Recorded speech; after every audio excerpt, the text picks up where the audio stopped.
Oh, YouTube, bit of a weird video for me here. This is my Minecraft Redstone tutorial on my analog clock. 3 years ago, I wanted to build an analog clock on a Minecraft world, so I went looking for designs. Like, I don't normally design things, I just look them up and steal them from YouTube. But I couldn't find a good analog clock design that was on YouTube for Java. So I went ahead and designed one myself. But then I built it in the server. Then I was like, oh, I was really proud of it. It took so long to design. I was like, oh, I'll make a tutorial for it. But then I never did. So it just kind of rotted there. I forgot how the clock worked. Then I lost the world file. So I was like, okay, well, this is a bit scuffed. I'm never going to do this now. But then, through an old stream VOD, I managed to find a video of me, like, explaining the old design. So I then reverse engineered the old design, which is this one over here. I reverse engineered it, I looked through it, and I realized, there's a ton of stuff that's really bad here. I should improve it. I've got better at Redstone over these 3 years. So I made a new one, and then I improved that, and then I improved that, and now we're here onto this design I have here, which is what I'm making a tutorial for. So I finally gonna do the tutorial I always meant to 3 years ago, and that's what this is. So it's a full 12-hour analog redstone lamp clock with a redstone lamp for every hour of the day. It has an AM/PM center copper bulb that tells you whether it's currently AM or PM, and it will keep time with the Minecraft days as they cycle through the day. It has time travel protection in the form of players sleeping. Where you do that, you time travel to the morning. It will successfully detect that and fix itself, sets itself back to 6 AM. If the chunks that it's in unload and then get reloaded the next morning, it will fix itself back to 6 AM. You can use a chunk loader to keep the clock permanently loaded if you want to look at it from like a distance. That will make it work all of the time, just got to load the chunk that you put it in. But it does have one problem, which is the rain. If rain happens and then stops, it will cause the clock to reset early. But in the next morning, again, it will fix itself. So every Minecraft morning, it will reset itself to 6 AM, so it will always get back on track with the time. Do note that the copper bulb isn't actually required. It's just for the AM/PM lamp. If you don't have copper bulbs in your world, you don't need to have the AM/PM lamp. Just put like a regular lamp in the middle and it'll look just as good. Alright, so here's everything you need for the clock. You're going to need 13 redstone lamps, 12 observers, 11 redstone dust, 6 sticky pistons, 4 regular pistons, 3 blocks of redstone, 3 repeaters, 3 comparators, 2 hoppers, 2 honey or slime blocks, 1 daylight detector, 1 cauldron, 1 bucket of water for the cauldron, 1 furnace, and 1 copper bulb, which can be waxed, can be oxidized, whatever you want. You'll then need your decoration blocks. You will also need slabs. They could be any kind of slab, just for redstone things. And then finally, you'll need a stack and 61 stackable items for the hopper clock that will keep the time for the clock. Okay, done with all that. Time for the build. We start with 4 blocks up, redstone lamps on the side, 1 block on the side, 3 redstone lamps up from either side, corner blocks, 3 redstone lamps across, 1 block in the center, copper bulb if you're using your copper bulb. Then put your decoration blocks around here. And that's step 1. That's your clock face right there. That'll be the whole clock face. Anything to the side of this can be whatever block you want it to be. This is your decoration zone. This will be where where you build your nice big clock face. Okay, so then we move on to the next section. I'm going to take a visually distinct block, which is this block of bamboo. You can use any like full non-redstone interacting block. You could just keep using the smooth stone, for example. That would be fine. But I'm just going to use bamboo just so I can tell that this is different. Because this block is going to form our piston tape. We're going to have pistons that push these blocks all around. And one of these blocks is going to be a redstone block in a bit that will turn on the lamps. And they'll turn all around, and that's what drives the face. So now we actually need to put those pistons in. So we're going to start at the very top. We're going to have a observer here, an observer looking into that observer that way. So 1 pointing up, 1 pointing this way. And then we have a regular piston, and it points down in this corner here. and then that's going to push these blocks down. Okay, for the next part, we're going to want to put another piston system here. So put your building block here, 2 slime or honey blocks, both are the ones you should have. Put the sticky piston here, which should be adjacent to this bamboo block. Then we take our observer, put it here. Then we take the 1 furnace we should have, and that goes here with a redstone dust on top.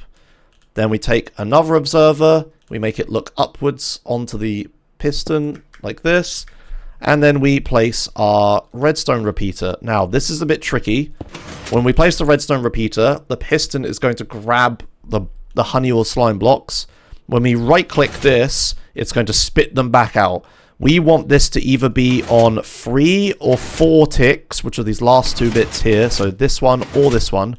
We want them to be on those while the piston is 1 block away from the slime blocks. So in this system, you just need to right-click slowly, or you can do it really quickly. But as long as you have 3 or 4 ticks and a gap here, you're all good to go. Okay, then we're going to do the next piston that's down here. We're going to take an observer, place it into this block, facing this piston from before. We're going to have another observer here. Take a block, put it under here with a repeater set to 2 ticks, like that. So just right-click it once to get it set to 2. I'm going to put a building block here. And then we're going to need to put a sticky piston under it like that. Okay, then for the final piston tape section, we have to do something a little bit weird and different here. So first of all, we're going to take a redstone lamp and place it here. Then we're going to take an observer looking into this, another one looking into that one, another one looking into that one. Then we're going to take our regular piston. We're going to put this in this gap here, facing this block. Then we're going to take a regular building block, put it here, and put a redstone dust here. Now we're going to take our redstone block, and if we place it here, what should happen is that all the blocks should go around in a circle. So I'm going to put this here, this will trigger, and all of our blocks moved in a circle. So now we have 1 extra block in our piston tape system. So that means there's 1 extra block, and it's here, this one's the extra one. But that's good, that's where we want to store the extra one. So then we're going to take another block, I'm going to take a repeater and face it into that block like that. So now, if I take a redstone block and power this section like this, the clock should tick round like that. So do this to have a test, make sure everything's working. It should smoothly move the hour face around like this. Now whenever you're done with that, come back around here, remove these blocks, and we know we're good. And that's your piston tape section. Alright, now that we've got this piston tape done, it's time for the reset line. So we're going to come down here behind this sticky piston. I'm going to take a regular piston and put it facing upwards behind it like that. Now we're going to take a slab. It's important that this is the slab. Has to be a slab, otherwise this isn't going to work. All the slabs I place, including this one I'm placing now, they all have to be slabs or this isn't going to work, okay? So make sure that's a slab. Now this one's a bit awkward, but just imagine it was like above this repeater here, but 1 block to the side, so it's above this piston. So put that slab there, put this cauldron here, and then we also need to make sure that this cauldron is full of water. If it's not full of water, it's not going to work. Then we come up here to this piston at the top, we put a block next to it, and then we take our one and only daylight sensor, and we put it here. Now, we will need light from the sky coming into the machine here, so make sure wherever you're building this, whatever is above this, it could be glass or transparent, but it needs to have light access to the sky. Make sure we set it to night, not day. So day is yellow, night is blue. And then take our sticky piston and we place it to the side of it. Now, depending on what time of day you're building this might activate the piston immediately, but don't worry about it. If it is, just put this observer to the side here. So we just need this observer to be on the side of this piston, connected to this piston, all right? And then we take this regular piston and we put it here. Then we take another slab and we put it here. And we take our comparator and put it here. This is what's going to read the redstone signal from this cauldron. So when this piston triggers, it's going to push this cauldron down, which is then going to power this redstone dust. But before we do that, we need an observer facing down connected to this slab like this. That's for later. Then we're going to put redstone dust here, and then we're going to build a slab tower coming up the side for the redstone dust like this. And that's going to connect this comparator all the way up to this repeater. So now what this does is when night stops happening, this is going to push down, which is going to power all this. And then the clock is going to go all the way around and reset until it's 6 AM. So if we just wait for this to happen, when it gets to 6 AM, this piston will get powered. So now, and then that turns off this comparator, and then it stops. And that's our morning reset. So every day, when it goes from night to daytime, the clock is going to reset to 6 AM, and that works perfectly. There you are. Okay, now on to the next system, which is going to be our AM/PM lamp. So we're going to take a sticky piston, and we're going to come down here, and this block here, which is bamboo for me, the one that's one to the right and down from this top left piston, we're going to come down here, and we're going to put a sticky piston right on it like that. And then we're going to put a block of redstone there, and then we're going to take another slab. Again, has to be a slab. We're going to put that, and then we're going to put 2 redstone dust in here. That connects to this bulb in here. So now, whenever this piston gets the redstone block next to it, like this, so when it's ever 1 PM, the copper bulb is going to turn on. And then when it's no longer 1 PM, because it's a copper bulb, it's going to remember that it was turned on and stay on like that. So that will show AM/PM the difference. When you build this, it obviously depends what time of day it is. But if you find that the AM/PM lamp is like the opposite to what you want, so if you want it lit for PM and then dim for AM or vice versa, you can just come over here with a redstone block, place it in front of the copper bulb, and you can toggle it to whatever you want it to be, and then it should remember what it was, whether it was AM or PM lit for the rest of the clock's usage. Alright, time for the final section. This is the hopper clock. This is the thing that's going to keep track of the time and tick the clock. So 2 blocks below this sticky piston, we're going to want a sticky piston facing outwards like that. Then we're going to want another sticky piston, 1 more block than that, facing this way. So there should be 2 blocks gap between these sticky pistons. And then we're going to give one of them a redstone block, doesn't matter which. Then we're going to take our decoration blocks, or building blocks. We're going to put a block here, and a block here, and a block here like this. Redstone dust here, and then a comparator here. And then we're going to do the same on this side. So block here, block here, block here. Dust behind the piston. Comparator next to the piston, facing away from it. And then finally, we're going to want to take our 2 hoppers and put them facing into each other here. So it's a little tricky, but you need to they need to face into each other like this. So you've got to make sure this hopper puts stuff into this hopper, and this hopper puts stuff back into this hopper. Then we're going to come over here. We're going to take our last observer. We're going to place it facing into this piston, and then take a redstone dust and plonk it there, which should cause the clock to move around 1. Don't worry about that. It's all good. And then finally, we're going to do the timekeeping part. So, all things correct, if your Minecraft world or server doesn't lag too hard, you should have to put 64 plus 61 items into the hopper. If you have a very laggy world, sometimes the sun and the moon can like jitter and it makes days longer. So you can add more items into this hopper if you need to slow the clock down. So you'd have to do like your own tuning, just like have a look, see if the clock's running fast or slow.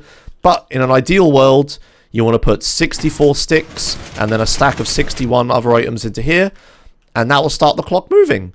And then that's it. That's all done. We now have a fully functioning clock. It will tick throughout the day. What's going to happen is all the items are going to run out of this hopper into this hopper. That will cause this piston to change, which will power this observer, which will power this observer, which then powers this block, which will move this piston, which ticks the clock around. So that's it. That's our 5 systems. We've got the clock face, we've got the piston tape, we've got the morning reset line, we've got the AM/PM lamp, and then the hopper clock at the bottom. And that all fits nice neatly into this tiny footprint. There you go. There's the build. Let me know if you had any issues. Obviously, the clock's not going to be correct for the first day, so I have custom game rule turned on here while I was doing this. So if you wait until the night, and then we sleep in a bed, when you wake up, the clock should work perfectly. So I'm going to wake up here. The clock will do its thing where it slowly resets around all the way until 6 AM. And then it should stop.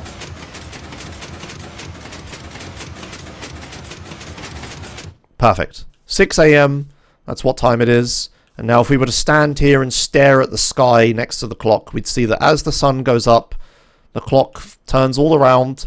12 is exactly when the sun is in the center of the sky, and then it'll go down, and then around about 4 or 5 PM, the moon will come up, and then we can stand here and watch the clock again, and midnight will be correct with this bit. Again, if these aren't correct, change the amount of items that you have in this hopper.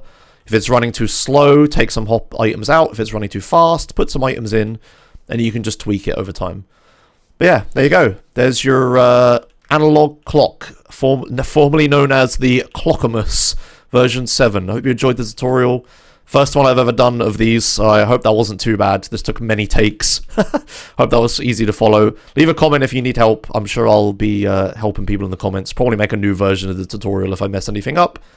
And yeah, thanks a lot for watching. See you next time. Bye.